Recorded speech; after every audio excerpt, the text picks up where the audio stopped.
महाभारत से जुड़ी कई कथाएं प्रचलित हैं। इन कथाओं में जीवन को सुखी बनाने के सूत्र बताए गए हैं। यहाँ जानिए एक ऐसी कथा जिसका संदेश ये है कि हमें अधर्मी लोगों से क्यों दूर रहना चाहिए। प्रचलित कथा के अनुसार कौरव और पांडवों का युद्ध अंतिम चरण में था। कौरव सेना के लगभग सभी महारथी पांडवों के हाथों पराजित हो चुके थे। भीष्म पितामह बाणों की शैया पर लेटे थे।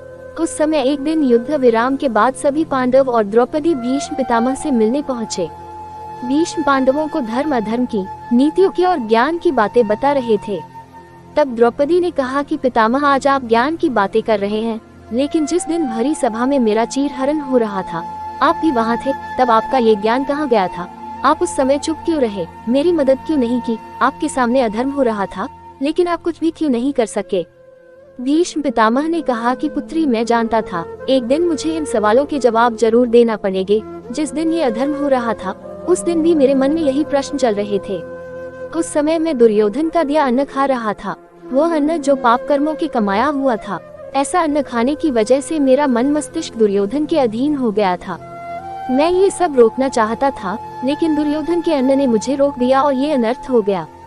द्रौपदी ने कहा कि आज आप ज्ञान की बातें कैसे कर रहे हैं? भीष्म ने जवाब दिया कि अर्जुन के बाणों से मेरे शरीर से सारा रक्त बह गया। ये रक्त भी दुर्योधन के दिए अन्न से ही बना था।